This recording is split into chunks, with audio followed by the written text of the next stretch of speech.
Bueno, una vez que ahora pues ya vimos lo que era el perceptrón, ahora nos toca ver,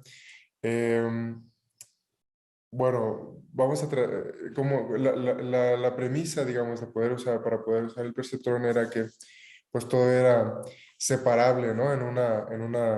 Por una recta. Pero pues como podemos esperar, como podríamos esperar, los problemas más interesantes pues no son tan simples, no se pueden resolver simplemente para, em, no se pueden clasificar simplemente por una superficie tan sencilla como no podría ser una recta o un hiperplano. Entonces esto se resuelve, em, digamos, apilando perceptrones. ¿Y esto para qué sirve? Bueno, lo que primero vamos a, a verlo, ¿no? O sea, la idea era que se podía separar el perceptrón, es que se puede separar por una línea recta. Este es nuestro perceptrón y esta es la función de activación. Bueno, entonces, una vez que teníamos todo esto y que llegábamos a nuestra, digamos, red neuronal de una sola, de una sola neurona, ah, ¿por qué se repitió esto? Bueno. Digamos, el algoritmo era bastante sencillo, ¿no? Y esto es importante, eh, de que el algoritmo minimiza esta función, pero la manera en la que se obtuvo esta función de error fue un poco diferente a lo que se hace ahora. Uno primero, entonces, ahora lo que hace es uno define esa función de error, dado un criterio ya sea matemático o de intuición, y después se construye el optimizador. Este fue uno de esos casos en el cual se hizo de la manera inversa. Por eso es que no se ve tan sencillo de dónde pudo haber salido esta función de error. Bueno, y tenía el perceptrón, pues viene con su propio algoritmo de optimización, el cual es óptimo y se puede demostrar matemáticamente que siempre va a converger, claro, siempre y cuando los datos sean separables por una línea recta o un hiperplano. Um, y bueno, entonces, pero ahora, ¿qué pasa cuando el problema no puede ser separable por una línea recta? Como este de aquí. Este de aquí es, o sea, le podemos poner la recta como nos dé la gana, pero nunca va a poder ser separable. O sea, nunca una recta o un hiperplano va a poder separar estos datos. Ahora, digamos, ¿a alguien se le ocurre qué se puede hacer para poder, eh, digamos, separar estos datos por una recta o por un hiperplano?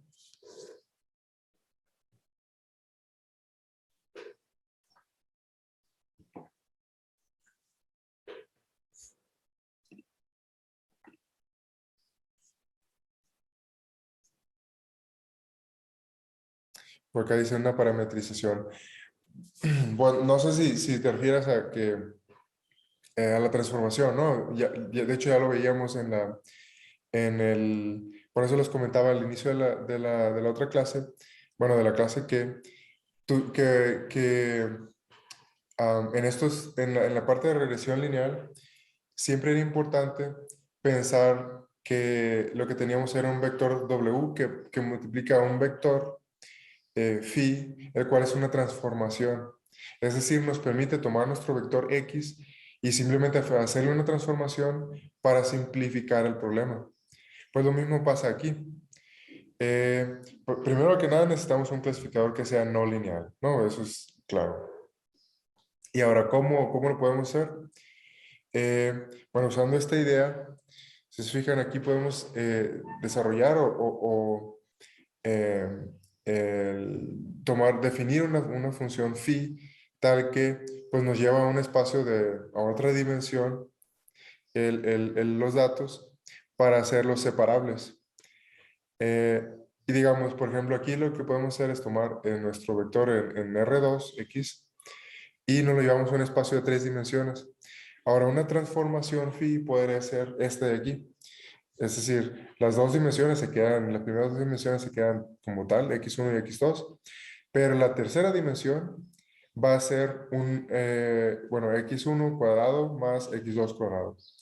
¿Alguien sabe qué transformación es esta? O sea, ¿qué le va a hacer esto a los datos en el eje, en el tercer eje?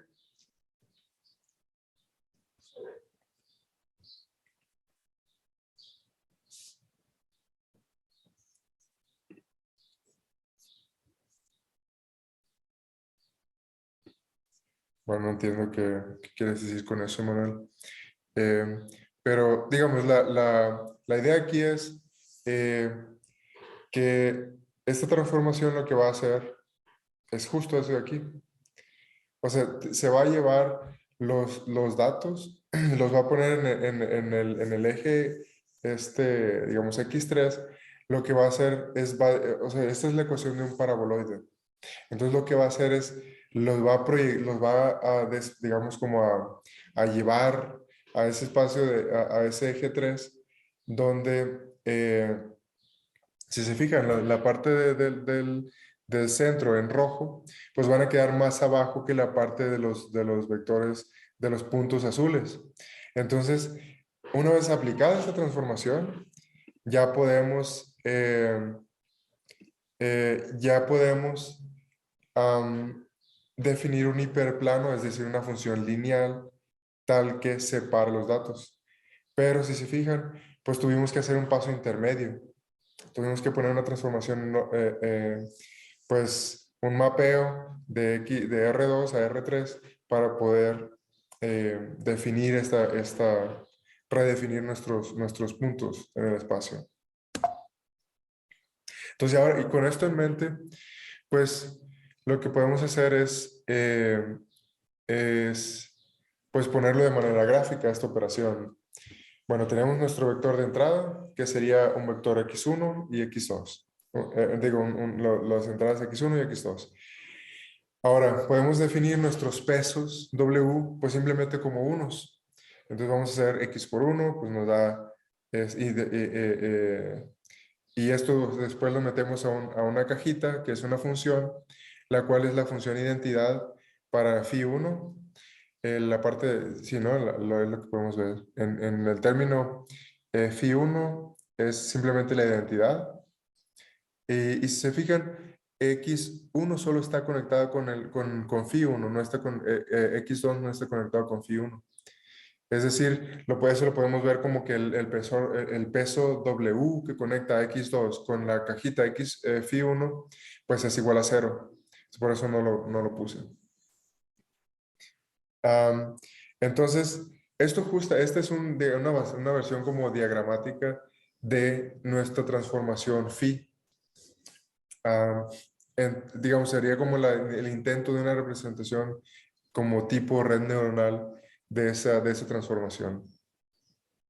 Ahora, una vez que que ya tenemos esta parte de la operación o del diagrama, pues lo que hacemos es cada vector de salida, o sea, cada cajita phi el phi j, digamos, que ya generamos, lo multiplicamos de nuevo por un peso w igual a 1 para todas las cajas, y esto lo metemos y esto nos define nuestro vector de salida, que es un vector ya ahora en R3. Em, entonces, esto, digamos, es como nuestra transformación.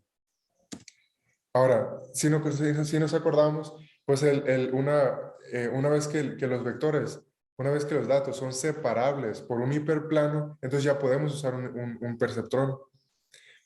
Pero digamos ahí como en este era un ejemplito, ¿no? El perceptrón de esta manera, pero pues igual, de igual manera podemos definir un perceptrón que tenga más variables de entrada. Eso pues no le cambia nada al problema. Entonces, con este nuevo perceptrón que ahora tiene 3 dimensiones X y más un bias, pues lo podemos usar acá. Y de aquí, pues lo que podemos ver es que después de esta transformación phi, pues usamos nuestro perceptrón y ya este perceptrón nos va a definir ese hiperplano con el cual ya podemos separar nuestros datos. Eh, Ahora, ¿esto qué es? ¿Qué representa esta red neuronal, digamos, que tenemos aquí?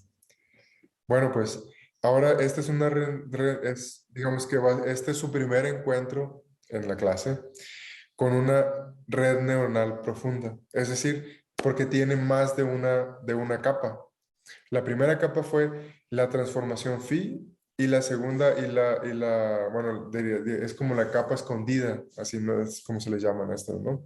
La hidden layer es nuestra transformación phi.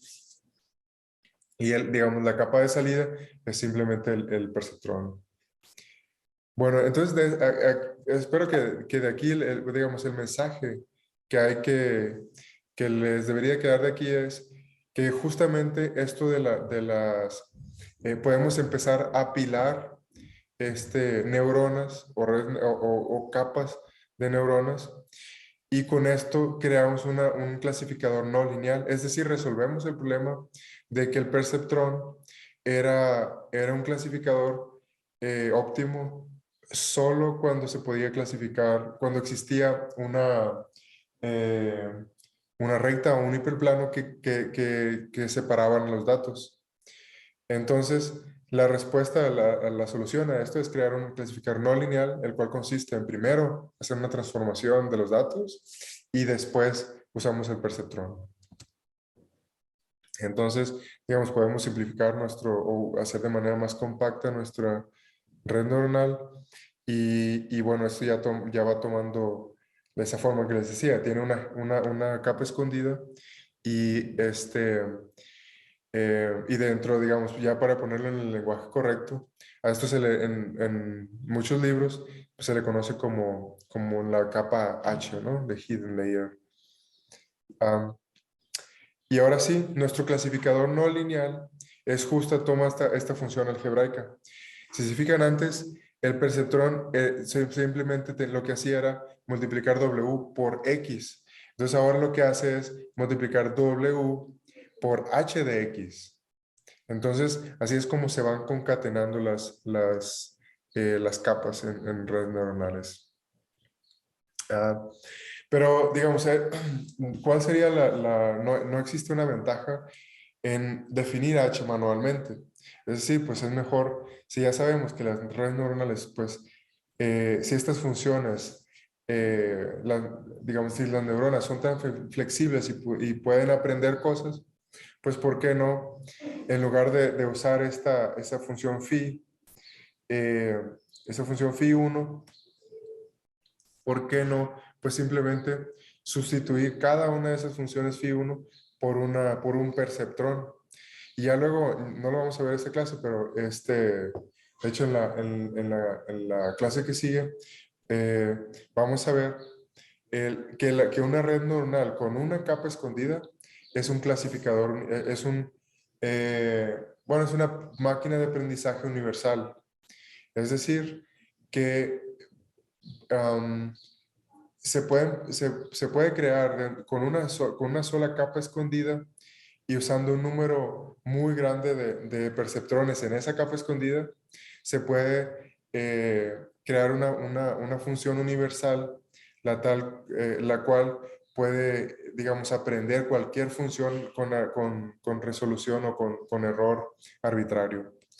Entonces, usando ese conocimiento, pues podemos sustituir cada uno de los nodos dentro de esa capa por un perceptrón y, eh, y pues en lugar de definir nuestra función a mano, pues podemos irnos directamente a definir a dejar que la red neuronal por sí sola encuentre cuál es esa transformación. Bueno, entonces ahora los pesos se pueden generalizar y en lugar de tener pues, vectores individuales Ws, bueno, ahora vamos a tener una matriz. Y ahora si se fijan, va a ser una matriz la cual la idea es, si el vector de entrada tiene dos dimensiones, entonces, y los pesos, digamos, estas flechitas conectan con una capa la cual tiene 3 dimensiones, entonces la matriz pues tiene que ser la matriz de pesos, W, tiene que ser una matriz de 2 por 3. Entonces lo que hace esta matriz es llevar de un espacio de 2 dimensiones a un espacio de 3 dimensiones. Es más o menos como lo deben de entender. Entonces, esta sería la W0, ¿no? La que conecta entre X1 y la H. Ahora, la matriz de pesos W1, pues lo que hace es llevar una capa escondida de 3 dimensiones, es decir, tiene 3 vectores, tiene 13 elementos. Esta tendría que llevarla a una... sí, y bueno, como al final la función nos va a regresar solo un valor, entonces tiene que ser una matriz de 3 por 1, es decir, un vector. Ahora, aquí no puse el bias dentro de los Ws, que generalmente sí se hace, pero digamos, para estos propósitos aquí lo dejé fuera. Y ahora algo importante es que se fijen en la forma funcional de nuestro predictor, que está acá, la F que está acá abajo, la F gorrito. Porque, digamos, esto lo van a ver mucho, es cómo se van concatenando, o se van, sí, concatenando, que al final nos queda con la función compuesta F. Bueno, entonces, lo que les comentaba, ¿no? Ahora sí, si le ponemos el bias, para hacer el problema más general, pues ya nuestra matriz nos queda 3 por 3. De hecho, aquí tendría que ser, en la matriz W1, tendría que ser ahora sí, de 4 por 1. Se me pasó ahí. Bueno, ahora, el percentrón usa la función escalón, pero, digamos, para cuestiones de demostraciones matemáticas, la función escalón es la mejor que se puede usar porque es muy simple y nos pues, facilita bastante los problemas a la hora de demostrar algo. Pero no es la más óptima para usar en un problema real. ¿Por qué? Pues simplemente porque no es una función continua. Tiene una discontinuidad en 0. Entonces no es tan útil. Y además, digamos, su gradiente, su derivada después y antes de 0 y después de 0, pues es la misma. Entonces no nos da esa información extra que se va a necesitar a la hora de entrenar el modelo. Bueno, entonces, el problema se puede generalizar usando diferentes funciones de activación. Entonces, algo que se le ocurrió a la gente fue como para hacerla continua, la función escalón, pues simplemente definieron una función que se llama la función sigmoid o sigmoide, la cual tiene las mismas propiedades, salvo que es continua alrededor de 0. Entonces, esto se usó por muchos años, digamos, desde los 90 hasta los 2000, alrededor de menos de 2005, digamos, la función sigmoid se usó muchísimo, pero después se empezó a ver que esta función que había otras funciones más convenientes para ciertas aplicaciones digamos, como la tangente hiperbólica.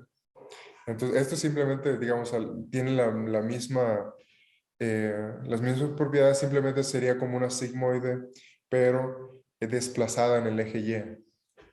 Entonces, esta hasta hace un par de años fue la más usada, hasta que a alguien se le ocurrió que para muchos problemas digamos, que eran de clasificación, no de regresión, o sea, la sigmoide y la tangente sirven mucho para problemas de regresión.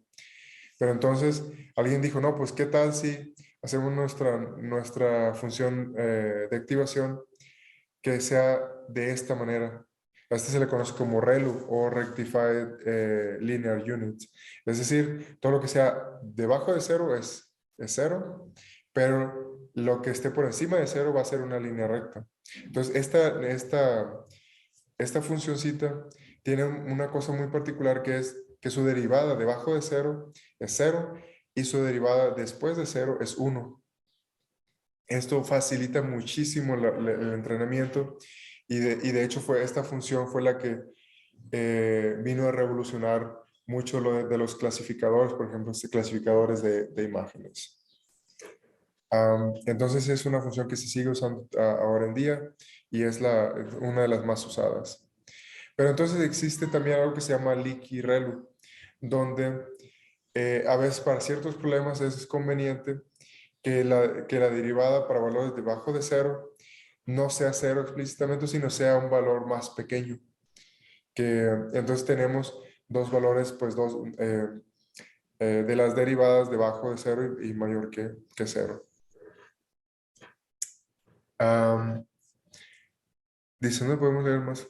Las funciones de activación, digamos, en algunos libros pueden abundar más sobre cuáles son las propiedades o en qué casos se usan una función de activación u otra. Pero lo mejor, el mejor material o el mejor lugar para saber más sobre las funciones de activación es YouTube. Ahí sí, porque hay muchísima gente que ya le ha dedicado mucho análisis a esto. Y en YouTube ustedes pueden, digamos, le ponen función sigmoide y ahí les van a aparecer una cantidad de videos donde analizan bajo qué condiciones son buenas, cuáles son las derivadas, qué es los inconvenientes de estas funciones. Entonces yo les recomendaría buscar videos en YouTube para ampliar su conocimiento, porque digamos, estas son unas cuantas, pero hay otras que se llaman, por ejemplo, la función ReLU, pero que no es discontinua alrededor de cero, de hecho, esa es la que están, creo que se llama CELU. Esta es la que es más usada ahorita en regresión lineal. De hecho, en un artículo que nos acaban de aceptar, ahí la usamos esta función y da resultados geniales. Pero, digamos,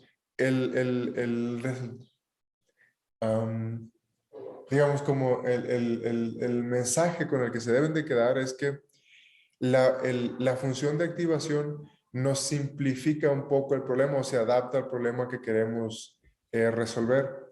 Pero al final de cuentas, lo que contiene la complejidad de la red neuronal son las conexiones, no la forma funcional de las activaciones. O sea, la forma funcional de la activación nos simplifica o nos define ciertos problemas, pero en general la complejidad se pone en una red neuronal eh, vía el tipo de conexiones que tenemos. Bueno, entonces ahora que ya sabemos que existen pues, otras funciones de activación, pues simplemente podemos usar una función sigma para representar esta función de activación, la cual es una función general.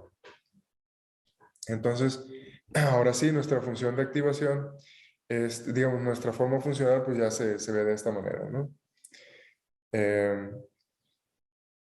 Bueno, ahora, algo que es importante eh, ver es que dentro de nuestra forma funcional F gorrito, eh, bueno, aquí, si se fijan, la parte que está en verde nos da nos dice dónde salió dentro de nuestro diagrama, pues nos dice que el H0 pues viene representado por esa parte de adentro, ¿no? Ahora, ¿por qué es importante visualizarlo de esta manera? Pues porque cuando hacemos una capa más profunda, es decir, le ponemos otra capa intermedia, eh, de nuevo, la primera parte de nuestra evaluación, digamos, pues va a ser esta H0 y la segunda capa va a ser, va a contener la entrada de este mismo vector. Es decir, el vector que multiplica nuestra matriz W1 va a ser el vector H0, el cual digamos, viene de una capa anterior dentro de nuestra red neuronal. Y a como se o sea, teniendo esto en mente, pues podemos ver que podemos apilar tantas capas como querramos y simplemente lo que vamos a hacer es concatenar más y más funciones dentro de nuestro predictor F gorrito. Entonces ya, o sea, no tiene sentido ir más allá, poner más capas para ilustrarlo, porque digamos, aquí ya se ve más o menos la idea, ¿no? Bueno, entonces volviendo a nuestro problema del clasificador no lineal,